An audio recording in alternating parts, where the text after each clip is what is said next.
오늘 하루 이슈의 중심 최경영의 최강 시사. 네, 여의도 정책맨 더불어민주당 양양자 최고위원과 함께합니다. 매주 화요일 전국의 뜨거운 현안과 맞물려 있는 정책의 큰 그림과 방향에 대한 여당의 입장 들어보는 시간인데요. 매주 출연하시는 홍익표 정책위 의장이 개인 사정으로 오늘은 양양자 민주당 최고위원이 나오셨습니다. 안녕하십니까? 네, 안녕하십니까. 광주 서구을 국회의원 양양자입니다. 예. 제가 오늘 땜빵이군요. 예. 네, 최경련의 최강시사 유튜브에 검색하시면 실시간 방송 보실 수 있고요. 스마트폰 콩으로 보내시면 무료입니다. 문자 참여는 짧은 문자 50원, 긴 문자 100원이 드는 샵 9730 무료인 콩 어플에 의견 보내주시기 바랍니다. 김명수 대법원장의 야권의 사퇴 공세 계속 높아지고 있습니다. 국민의힘 의원들은 대법원 앞 릴레이 1인 시위를 돌입했고 설 연휴까지 사퇴하지 않으면 고발하겠다. 이렇게 이야기하고 있습니다. 여당은 어떤 입장입니까? 저희가 보는 야당의 1인 시위하겠다는 그 모습은 야당의 유일한 탈출구로 보여집니다. 얼마 전에 그 월성 원전 부품 공작의 어떤 그 탈출구로 삼은 느낌을 줄 수가 없는데요. 예. 야당도 사실상 김명수 대법원장 탄핵 자체가 말이 안 된다는 건 알고 있을 겁니다. 그리고 1인 시위는 저는 사법농단을 옹호하는 것이라고 보고요. 그 김명수 대법원장 탄핵 주장하는 것은 법관 탄핵의 본질을 호도하고 또 사법농단을 옹호하는 것으로밖에 보이지 않고요. 어떤 의원께서도 그런 얘기 하시더라고요. 우리 이거라도 해야지 어떡하냐 이렇게 말씀하시는데 안타깝습니다. 근데 김 대법원장 거짓 해명 논란 외에도 공개된 녹취록, 임판사고의 공개된 녹취록을 보면 사표 받으면 탄핵 얘기는 못 하잖아. 정치적 상황도 살펴야 하고 이런 내용들이 있습니다. 이게 야당 입장에서는 여당과 짜고 친 탄핵 거래 아닌가 이렇게 이제 주장을 하는 건데요. 네, 아시다시피 탄핵은 거래의 대상이 될 수가 없죠. 그 탄핵은 국민이 명령하는 것이고, 저는 탄핵을 거래 대상으로 보는 야당의 어떤 그 반민주적 관점, 이 부분은 정말 매우 위험하다고 봅니다. 그 거래라는 것은 오고 가는 게 있어야 되는데, 상고 법원을 얻어내기 위한 그 양승태 대법원장이 벌인 재판 거래가 거래죠. 예. 네. 그 아시다시피 KTX 승무원 파기환송, 또 쌍용차 정리해고 파기환송, 그다음에 그 정은호 게이트, 무엇보다 그 위안부 일본 정부 상대 소송 각하 또는 기각, 그런 것들의 어떤 대법원장이 위력을 행사해서 무엇인가를 얻어내려고 하는 행위를 거래라고 하는데 이건 거래라고 할 수가 없는 거죠. 거래는 아니다. 네. 예. 근데 김명수 대법원장 탄핵 추진 이후로 임성근 부장판사의 사표 반려했고 이 연계해서 생각을 해보면 국회에서 탄핵을 추진한다고 사표를 반려했다. 그러면 이 연계해서 생각하는 것 자체가 정치권의 눈치를 본 것 아닌가, 대법원장이. 이렇게 생각할 수도 있거든요. 다 이제 눈치 봤다라고 인식되어지지만 어쩌면 정치권의 어떤 이런 행위들을 정치권을 염두에 두지 않을 수는 없죠, 대법원장이. 그래서 저는 염두에 뒀다 이 정도로 표현을 하는 게 맞다라고 봅니다.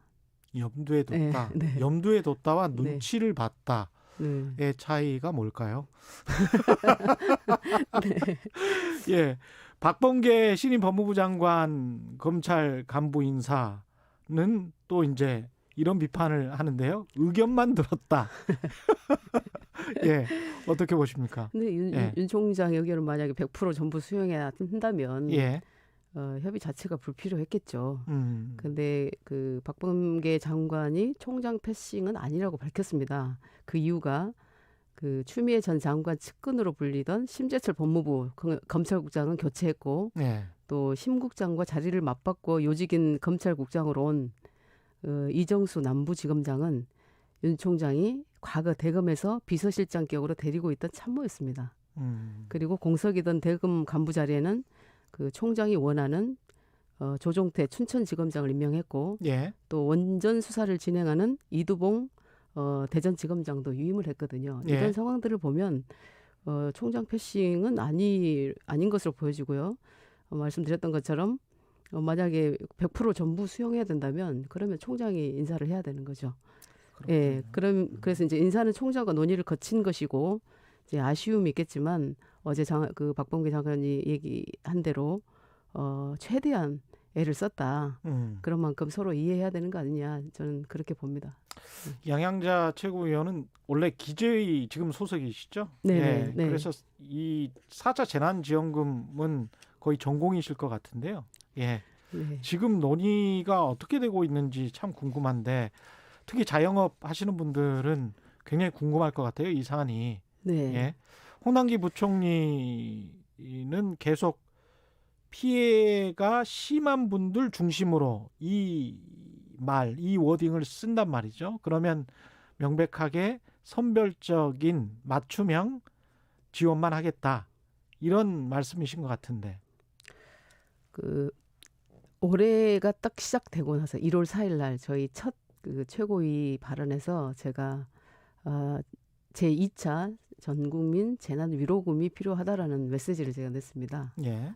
이제 다시 말하면 1차는 보편, 2, 3차는 선별, 그리고 이제 4차는 다시 보편이면 이제 2차 재난위로금이라는 표현으로 제가 그런 말씀을 드렸었는데 이제 2, 3차 선별까지 갔기 때문에 방역 상황이 좀 좋아지면 전 국민에게 위로 차원 또는 사기 진작 또 소비 진작을 함께 할 수 있는 전 국민 보편적으로 지원하는 게 지원을 준비하는 것이 좋겠다라고 제가 메시지를 낸 상황이기도 하고. 예. 근데 이제 우리 이낙연 대표께서는 전 국민 전 국민 맞춤형 선별 플러스 보편을 다 열어두고 우리가 준비하자라는 말씀을 하셨었죠. 다 열어두고란 네. 이야기는 어떤 건가요? 저는 참 이렇게 고약스러운 게 지금 1차, 2차, 3차 재난지원금이 나갔으면 예. 그에 대한 분석이 있어야 되거든요. 그렇죠. 네,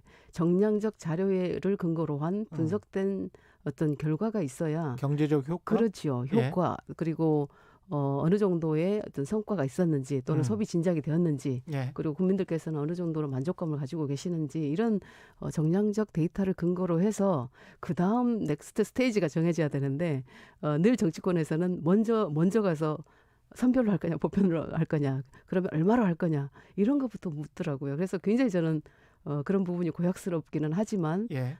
다시 한번 말씀드리면 선별 보편 다 열어놓고 지금은 4차 재난지원금은 경제 백신이라고 저는 생각을 합니다. 그래서 경제 백신이기 때문에 반드시 편성을 해야 되고, 근데 이제 방식과 지급 기준 등에 있어서는 이제 논의가 오가야 되는데, 그 총론 차원에서는 이미 공감대가 형성되어 있다고 보여지고요. 이제 강론을 두고 좀 논의가 오가고 있을 것이고. 총론 차원에서 이미 공감대가 형성되었다는 거는 4차 재난지원금의 필요성은 다 공감대가 있는데 아니 그거는 뭐 야당도 다 인정하는 거죠. 그렇죠. 예. 그런데 이제 이런 기준들 어떻게 예. 할 것이냐 기준들은 더 논의가 필요하다라는 말씀드리고 이제 절대 기준은 방역과 경제 회복 효과 두 가지를 최우선으로 해야 된다고 보여지는데요. 아니 근데 시기도 굉장히 중요한 거 아니겠습니까? 왜냐하면 굉장히 좀 힘든 사람들이 많은데 그렇습니다. 예. 예, 신속히 지급해야 되는 그런 차원도 있겠는데요. 그렇죠. 계속 논의를 한다는 거는 좀 그렇지 않나요? 근데 이제 기재부 우리 예. 홍남기 부총리께서 상당히 SNS에 선별 보편은 둘 다는 지급을 할 수 없다라는 예. 의미를 이렇게 좀 나타내셨는데 저는 다 열어놓고 봐야 된다고 생각을 하고요. 아직도 다 네. 열어놓고 봐야 된다. 네. 예. 다만 이제 재정 건전성에 대해서 이제 국민들께서 걱정을 하시기 때문에 경제부총리라면 이런 부분에 있어서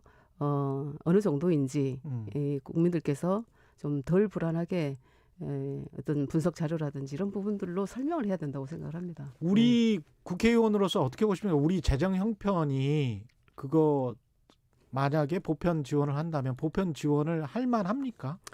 그렇게 넉넉합니까? 근데 이제 이걸 기준을 어디다 둬야 되냐라는 건데 예. 이제 세계적인 추세가 확대 재정을 하고 있는 상황입니다. 그리고 이게 재정 확대를 하더라도 지금과 같은 저성장 시기에서는 예. 인플레이션이 전혀 일어날 수도 없고 일어나지도 않는 상황이기 때문에 지금은 상당히 확대 재정을 해야 된다라는 그런 이제 자료들, 분석 자료들도 나오고 있고 세계가 그렇게 가고 있거든요. 예. 그래서 우리나라는 아직까지 이제 OECD 국가와 비교했을 때 예.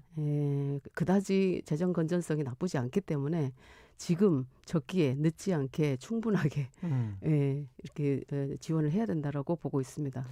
그러면 의원님께서 지금 말씀하신 대로 홍남기 부총리가 다른 분석 자료, 지금 말씀하신 거는 아마 이제 GDP 대비 네네. 정부 부채를 말씀하시는 것 같습니다. 45%가 약간 밑도는 현재 정부 부채를 말씀하시는 것 같은데 다른 분석 자료로 자세하게 재정 건전성에 관해서 설명을 하면 제가 기재부 입장을 놓고 봤을 때는 아마 환율 걱정도 좀 하는 것 같아요. 그렇습니다. 예, 대외 개방 경제이기 때문에 그래서 그런 것들이 기재부에서는 이런 저런 관리를 지금 다 해야 되는 입장이고 해외 투자자도 고민되겠죠. 그렇죠. 예. 네네. 국가의 그 우리 돈 원화 가치의 하락 이런 문제도 분명히 고민될 것이고 그래서 그런 것들을 면밀히 다 따져서 이야기를 한다면 그때는 또 여당 입장이 달라질 수 있습니까?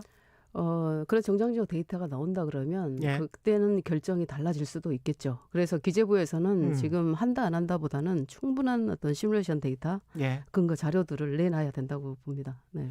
방금 말씀하신 것처럼 이 재정 확대로 인한 뭐 원화 가치 하락이라든지 이런 부분들은 미치는 영향이 워낙 크기 때문에 이런 부분을 책임지고 있는 부처가 기재부 아니겠습니까? 그렇죠. 그래서 기재부에서는 그런 자료들을 어떻게 내겠다, 무엇을 보겠다, 어떤 자료를 근거로 해서 국민들께 설명을 하겠다 이런 얘기가 나와야 되지 마치 정치적 메시지처럼 그렇게 나오면 안 될 것 같아요. 네. 그 자료를 저도 좀 보고 싶습니다. 네, 그래서, 근데 당 내부 사퇴론까지 나왔었단 말이죠. 저 홍남기 부총리에 관해서. 그거는 보편적인 주장입니까? 민주당 내에서?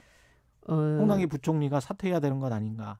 대주주 요건 3억 대의 경우를 보면 갑자기 상임위 회의장에서 사퇴하겠다고 말씀하신 적이 있습니다. 네. 그런데 이제 그런 부분에 있어서 부적절한 어떤 태도 이런 부분을 좀 저희가 지적했던 것이고 이번에도 당정 간의 회의체를 두고 SNS에다 이렇게 이야기를 하는 것은 적절하지 않은 방식이고 또 내용이었다라는 말씀을 드리면서 그에 대해서는 아쉬움을 많이 토로하고 있습니다. 저희 지도부 내에서도. 의원님은 그러면 개인적으로 사퇴해야 된다. 저는 이제 임명권자가 계시기 때문에 제가 사퇴해야 된다라고 말씀을 못 드리지만 그런 부분에 있어서는 태도는 아쉽죠. 그리고 내용도 아쉽다? 방식도 많이 아쉽다고 보는 겁니다. 다만 지금 굉장히 코로나 위기가 아직도 지속되고 있는 상황에서 재난지원금을 어떻게 할 것인가는 분명히 해야 될 것 같습니다. 근데 어제 문재인 대통령은 재정이 감당할 수 있는 범위 이 단어가 들어갔단 말입니다. 물론 뭐 과감하게라는 단어도 들어갔지만 이 재정이 감당할 수 있는 범위라는 거는 기획재정부 부총리에게 힘을 좀 실어준 것 아닌가 그런 분석도 나오고 있습니다. 그 재난지원금 등 정책과 연결해서 그 대통령 워딩 하나하나에 어떤 이제 과도하게 의미를 부여하는 것은 좀 아니라고 보여지고요. 다만 그 현재 상황에서 말씀드릴 수 있는 것은 여전히 홍 부총리는 문재인 정부의 경제부총리로 일하고 있다라는 말씀이고요. 그 앞에서도 여러 번 말씀드렸다시피 이제 이견이 있을 수 있습니다. 치열한 어떤 논쟁이 있을 수 있고 다만 이제 조정하면서 완성도를 높여야 된다 이런 말씀을 드리고 대통령께서도 상당히 어려워하시는 워딩을 어제 또 말씀을 하시더라고요. 지금 말씀하시는 거 쭉 들어보니까 여전히 이제 민주당 입장에서는 보편과 플러스 맞춤형 선별 같이 가겠다 이런 입장이신 거죠? 이제 이건 이제 개인적인 얘기지, 개인적인 의견을 드리자면 그 선별로 2, 3차를 하다 보니까 저도 정말 많은 분들로부터 이야기를 들을 거 아닙니까? 그랬을 때 약간의 갈등 요소도 좀 나옵니다. 이제 상대적 박탈감을 느끼시는 분들도 있고 선별에 대한 기준에 대한 모호성도 말씀하시는 분들도 있고 그리고 1차 그 보편으로 지급했던 때 말씀들을 보면 골목 상권이 다 살아났다. 그러니까 상인들도 좋아하고 1차 보편으로 이렇게 받았던 분들도 좋아하시고 경제 효과가 있었다. 그렇죠. 소비 진작이 되고 또 골목 상권을 살렸다라는 말씀들을 많이 하시면서 4차를 한다 그러면 보편을 얘기하시는 분들도 참 많습니다. 다만 이제 고소득자나 뭐 이렇게 수입이 줄어들지 않은 분들까지도 우리가 다 해야 되느냐. 예. 근데 꼭 그런 점에서만 볼 것이 아니라 이게 이제 골목 상권 소비 진작을 위해서 한 번은 해야 되지 않나라는 의견을 갖고 있습니다. 지급 시점은 언제나 될까요? 제가 1월 4일 날 말씀드렸던 것처럼 늦지 않게가 이제 3차 재난지원금이 거의 마무리가 되면 바로 진행이 될 수 있도록 다만 이제 방역 상황을 봐야 되기 때문에 지금 이제 200명대로 떨어졌지 않습니까? 예. 그 기준을 어디다 둘 건지 그래서 저는 빠르면 빠를수록 좋다라고 생각을 합니다. 재난지원금과 함께 우리 사회에서 계속 논의가 됐던 게 이제 기본소득제인데 네. 기본소득제와 관련해서는 한쪽에 이재명 경기지사가 있고요. 다른 쪽으로는 또 민주당 내에서 이낙연 대표, 정세균 총리, 여기에 임종석 전 실장까지 이재명 경기지사 한쪽, 이 세 분이 다른 쪽 네. 그런 것 같습니다. 네. 예, 어떻게 보십니까? 이제 이재명 지사는 재정 확대론자에 좀 가깝다고 보여집니다. 예. 그래서 기본소득에 대한 말씀을 하고 계시는데 저는 논의는 필요하다. 다만 도입은 조심스럽게 해야 된다라는 말씀을 드립니다. 예. 이제 정책에 대한 논의는 언제나 필요한 것이고요. 이제 예를 들면 그 인류 역사를 보면 여성 참정권 확대와 같이 그 시대에는 어떤 상식으로 볼 수 없는 정책들이 논의되고 다뤄지면서 이 시대의 상식으로 자리를 잡아가거든요. 예. 그래서 언젠가는 기본소득도 어떤 시대의 상식이 될 수 있다라는 생각이 들고 또 논의는 적극적으로 장려돼야 되는데 이제 다만 당장 도입을 할 수 있느냐 이건 좀 조심스럽다라는 말씀드립니다. 왜냐하면 기본소득 논의가 그 충분히 숙성되었는지에 대한 의문이 있고요. 그 필요를 주장하는 측도 또 불필요를 주장하는 측도 일리가 있는데 예. 어느 한쪽이 여론을 지배하지 못하는 상황이라면 당장 기본소득을 도입하는 것은 좀 조심스럽게 접근해야 하고 충분히 논의가 숙성돼야 된다. 이런 말씀을 좀 드립니다. 충분히 논의가 숙성돼야 네, 된다. 이 또한 정말 정량적 자료들을 근거로 해서 이게 어떤 영향을 미칠 건지 우리 재정은 어떻게 어떤 형태가 될 건지 이런 모든 분석 자료가 나와서 그거에 바탕으로 해서 기본소득도 도입을 이야기해야 된다라고 생각을 합니다. 맞는 말씀인데 네. 그런 분석 자료 없이 약간은 대선 잠룡들 간에 네. 정치 논쟁화되고 있는 측면, 특히 이제 여당 내에서 그런 측면이 있는 것 같습니다. 그래서 당내에서 보는 시각도 좀 불안불안하다 이렇게 느끼실 것 같기도 하고요. 이제 늘 선거는 있는 상황이기 때문에 그런 선거에서 유불리를 안 따진다 그러면 그건 거짓말일 것 같고요. 이제 주자들 잠룡 주자라고 일컬어지는 분들의 어떤 의견들은 그렇게 인식되어질 수는 있죠. 다만 국민을 보고 해야 됩니다. 우리 재정을 보고 또 우리가 감당할 수 있는 어떤 정책인지 이런 것들은 분명하게 파악이 돼야 될 것 같습니다. 서울시장 재보궐선거 앞두고 있는데 열린민주당과의 통합, 당대당 통합 관련해서도 의원님 의견을 좀 듣고 싶습니다. 예. 저는 후보들 간에 그 후보 단일화는 필요하다고 보여지고요. 후보 단일화는 필요하다. 다만 이제 당 통합 관련해서는 논의한 바도 없고요. 예. 그 선거 승리라는 측면에서 후보 단일화는 필요해 보이는데 충분히 논의할 수도 있고요. 근데 이제 당대당 통합은 그 선거 이후까지도 어떤 영향을 미칠 수가 있고 또 당 내에서의 논의가 먼저 필요합니다. 우상호 정봉주 대표 이렇게 네네. 뭔가 협약을 했던 것 같은데요, 관련해서 당대당. 그건 이제 개인이 할 수 있는 협약은 이제 단일화는 그렇게 할 수 있지만 당대당도 그때 당대당은 당 내의 어떤 조율 과정 또 그렇겠죠. 논의 과정이 필요하기 때문에 정치 메시지로는 할 수 전혀 못하기는 못하지만 다만 지도부에서 별도로 논의한 바도 없는데 아직까지 지도부에서 별도로 논의한 바가 없다. 네, 그런데 이제 통합을 먼저 이야기하는 것은 좀 아직은 시기가 좀 지나치게 앞서갔다. 통합에 대해서는 아예 논의 자체를 안 했습니다. 저희가 깊이 있게 우선은 이제 단일화에 대해서만 할 수 있다라고 보고 있는 거죠. 알겠습니다. 예, 오늘 말씀 감사하고요. 더불어민주당 양양자 최고위원이셨습니다. 고맙습니다. 감사합니다.